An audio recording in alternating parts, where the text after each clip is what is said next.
প্রিয় শিক্ষার্থী বন্ধুরা, সরকারি চাকরির পরীক্ষাগুলোতে জ্যামিতি অংশ থেকে প্রশ্ন নিয়ে আমি ধারাবাহিকভাবে আপনাদের সামনে আলোচনা করছিলাম। আজকে আমি 12তম ভিডিও নিয়ে আপনাদের সামনে আলোচনা করব। চলুন কথা না বেরিয়ে আজকে ভিডিওটি শুরু করি। প্রথমে আমরা যে প্রশ্নটি দেখতে পাচ্ছি এখানে বলা আছে 4 সেন্টিমিটার, 5 সেন্টিমিটার ও 9 সেন্টিমিটার বাহু বিশিষ্ট ত্রিভুজের ক্ষেত্রফল কত? আমরা একটি ত্রিভুজ এঁকে নেই।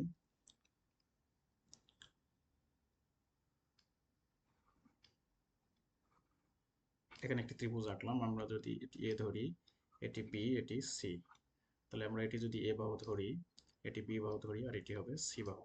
তো বন্ধুরা খেয়াল করুন, তিনটি বাহু তিন রকম দৈর্ঘ্য, অর্থাৎ এটি বিষমবাহু ত্রিভুজ, অর্থাৎ যে ত্রিভুজে কোনো বাহুই সমান নয় সেটি হচ্ছে বিষমবাহু ত্রিভুজ। বিষমবাহু ত্রিভুজের ক্ষেত্রফল নির্ণয়ের সূত্র একটি, সেটি হচ্ছে, আমরা খেয়াল করব যে এখানে আমি লিখে দিচ্ছি যে ত্রিভুজ এবিসি যেহেতু বিষমবাহু, এর ক্ষেত্রফলের সূত্র হচ্ছে এইরকম।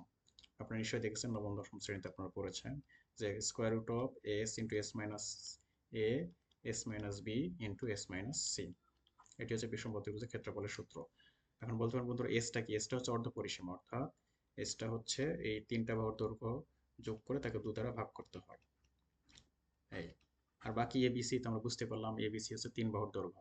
তাহলে এখানে প্রশ্নে আমাদের প্রথম বাহু এ যদি আমরা ধরি, তাহলে এ সমান 4 সেন্টিমিটার দেওয়া আছে, বি সমান দেওয়া আছে হচ্ছে 5 সেন্টিমিটার, আর সি সমান দেওয়া আছে হচ্ছে আমাদের 9 সেন্টিমিটার।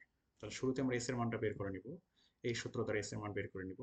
দেন এরপরে এই আমাদের যে ক্ষেত্রফলের সূত্র, এখানে মানটি বসাবো। তাহলে এটি মুখে করা যায়। এস এর মানটা আমরা কি কত পাবো, এখানে আমরা এখানে বের করে নিই। তাহলে এস এর মানটা তাহলে কত হবে? আমাদের এর মান হচ্ছে 4, তাহলে আমরা 4 লিখলাম, যোগ বি এর মান হচ্ছে 5, যোগ সি এর মান হচ্ছে 9 ভাগ 2, যেহেতু আমাদের এই সূত্র 2 দ্বারা ভাগ করতে হয়। তাহলে এটাই হচ্ছে এস এর মান। তাহলে অর্থাৎ 5 4 9 9 18কে 2 দ্বারা ভাগ করলে 9, তাহলে এস এর মান আমরা পেলাম 9। তাহলে 9টা এখানে বসাবো। তাহলে আমরা স্কোয়ার রুট লিখলাম, এস এর মান হচ্ছে 9। তাহলে 9 ইন্টু এই 9 মাইনাস এ, এ মানে প্রথম বাহু আমাদের কত ছিল? 4। তারপর আবার 9 মাইনাস দ্বিতীয় বাহু কত ছিল? 5। আবার এই এস এর মান 9 মাইনাস সি এর মান হচ্ছে তৃতীয় বাহু হচ্ছে 9। তাহলে আমরা ক্যালকুলেশন করি, স্কোয়ার রুট অফ, এখানে 9 থাকবে, 9 থেকে 4 বাদ দিলে থাকবে 5, ইন্টু এই 9 থেকে 5 বাদ দিলে থাকবে 4, আর এখানে 9 আর 9 কেটে যায়, 0 থাকে, 0।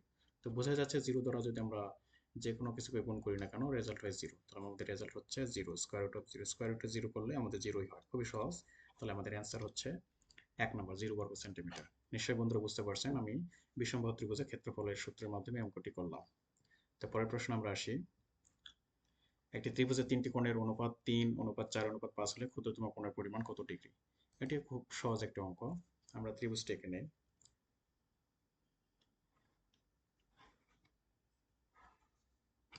এই 3টি কোণ, বন্ধুরা গতকালকের ভিডিওতে বলেছিলাম যে কোণগুলির অনুপাত দেওয়া থাকলে আমাদের একটা চলরাশি ধরতে হয়। ধরি এটি 3 যেহেতু দেওয়া আছে, তাহলে 3x ডিগ্রি, এটি হচ্ছে 4x ডিগ্রি, আর এটি হচ্ছে আমাদের 5x ডিগ্রি, 3টি কোণ। তো বন্ধুরা কি জানি, সবসময় একটি কথা বলি যে ত্রিভুজের 3 কোণের সমষ্টি 180 ডিগ্রি বা 2 সমকোণ। এটি মনে রাখবো যে ত্রিভুজের সব সময় 3টি কোণ যোগ করলে 180 ডিগ্রি হবে। সেক্ষেত্রে 3টি কোণ আমরা যোগ দিয়ে দিব। তাহলে 3x plus 5x plus 4x সমান সমান কত হবে আমাদের? 180 ডিগ্রি। তাহলে আমরা বাম দিকে যোগ করবো, 5 3 8 4 12, 12x সমান 180 ডিগ্রি। তাহলে x এর মান কত হবে? 15। 12কে 12, 6 5 12 60, তো 12 দ্বারা 180 ভাগ করলে 15 ডিগ্রি হয়। তাহলে যেহেতু ক্ষুদ্রতম কোণ বলেছে, তো ক্ষুদ্রতম কোণ মানে যে এটি ক্ষুদ্রতম অনুপাত ছিল যে 3x, এটি হচ্ছে ক্ষুদ্রতম। তাহলে এখানে মান বসাবো আমরা। তাহলে 3 ইন্টু x এর মান হচ্ছে আমাদের 15। তাহলে 3 15 45 ডিগ্রি। তাহলে আমাদের অ্যান্সার হচ্ছে 45 ডিগ্রি, ক নাম্বার। পরের প্রশ্নে আসি আমরা। এখানে বলা আছে নিচের চিত্রে বি কোণ সমান 75, এসি কোণ সমান 150 ডিগ্রি হলে এ কোণের মান কত? তাহলে এখানে আমরা এই বি কোণ বলেছে, তাহলে এটা লিখে নিলাম 75 ডিগ্রি। আর এসিই কোণ, এই যেখান থেকে এসিই, এই কোণটার মান বলেছে আমাদের কত? 150 ডিগ্রি। তাহলে আমাদের এ কোণের মানটি চেয়েছে, এই কোণের মান চেয়েছে। তো বন্ধুরা এখানে এই কোণের মান বের করতে গেলে আমাদের এই কোণের মানটা কিন্তু দরকার। তাহলে এই কোণের মানটা কিভাবে বের করব? তো এর আগে ভিডিওতে আমি বলেছিলাম যে একটি সরলরেখার পর আরেকটি সরলরেখা যদি এভাবে মিলিত হয়, সেক্ষেত্রে আমাদের এই পুরো কোণের মান হয় 180 ডিগ্রি বা 2 সমকোণ। মনে রাখবো, এক সরল কোণ যেটাকে বলে 180 ডিগ্রি। সেক্ষেত্রে যেহেতু আমাদের এটা এইটুকু, এই যে এই অংশ 150 দিয়ে আছে, তাহলে বাকি অংশ কত হবে? অবশ্যই 30 হবে, কারণ দুইটি মিলে আমাদের 180 ডিগ্রি। খেয়াল করো, নিশ্চয়ই বুঝতে পারছেন, খুবই সহজ। তাহলে আমাদের এই সি কোণের মান কত হচ্ছে? এই পাশে মুখোমুখি করা যাচ্ছে 30 ডিগ্রি। তাহলে এখানে বি কোণের মান পেলাম, এই পাশে এই যে এসিবি যেটি, এই এসিবি কোণের মান পেয়েছি। তাহলে এখন বাকি এই এ কোণের মান কত হবে? তাহলে কিছুক্ষণ আগে বললাম যে ত্রিভুজের 3 কোণের সমষ্টি 180। তাহলে 180 থেকে আমরা এই দুটি যোগ দিলে পেয়ে যাব, যোগ দিয়ে বিয়োগ করবো, অর্থাৎ তাহলে 180 ডিগ্রি মাইনাস এই 75 প্লাস 30 ডিগ্রি। নিশ্চয়ই বুঝতে পেরেছেন ত্রিভুজে 3 কোণের সমষ্টি 2 সমকোণ, এই সূত্র দ্বারা আমি অঙ্কটি করতেছি। তাহলে 180 মাইনাস 75 আর 30 হচ্ছে আমাদের 105। তাহলে 180 থেকে 105 বাদ দিলে আমাদের 75 ডিগ্রি থাকতেছে। তাহলে এটি হচ্ছে আমাদের অ্যান্সার। অ্যান্সার হচ্ছে গ নাম্বার। পরের প্রশ্ন আমরা আসি।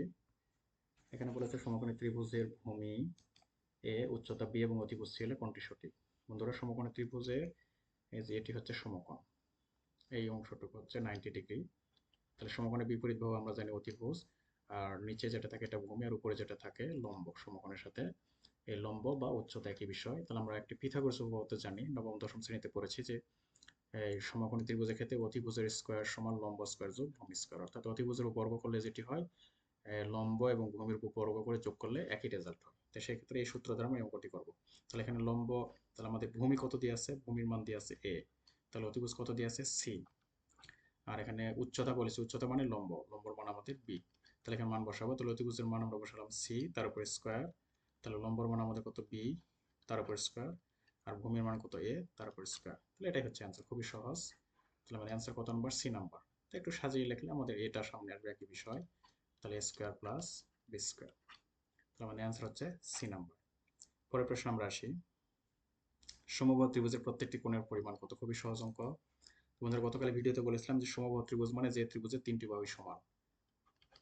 তাহলে 3টি বাহু সমান, যদি এটি এ ধরি তাহলে এটিও এ হবে, এটি হবে। আরেকটি কথা বলেছিলাম যে 3টি বাহুর সাথে 3টি কোণও সমান, এদের মনে রাখবেন 3টি কোণও সমান। তো এখন আমি কিছুক্ষণ আগে বলেছি যে ত্রিভুজের 3টি কোণ যদি 180 হয় যোগ করে, এখন এই 3টি কোণ যদি সমান, তাহলে 3 দ্বারা ভাগ করলে প্রত্যেকটি কোণ কত করে হবে? 60 ডিগ্রি। তাহলে খুবই সহজ। তাহলে মনে রাখবেন, এবং এত ক্যালকুলেশন করার দরকার না, আপনার মনে রাখবেন যে সমবাহু ত্রিভুজের 3টি কোণে 60 ডিগ্রি করা হয়। যেহেতু 3টি এরা সমান, তাহলে এদের প্রত্যেকে কত ডিগ্রি করা হয়? 60 ডিগ্রি। তাহলে আমাদের অ্যান্সার কত হবে? 60 ডিগ্রি। নিশ্চয়ই বুঝতে পারছেন, খুবই সহজ প্রশ্ন। তো বন্ধুরা আজকের মতো ভিডিওটি এখানে শেষ করতে যাচ্ছি। যদি ভিডিওটি ভালো লেগে থাকে, আপনারা সামান্যতম উপকৃত হয়ে থাকেন, আমার চ্যানেলটিকে সাবস্ক্রাইব করে আমার পাশে থাকবেন। ধন্যবাদ।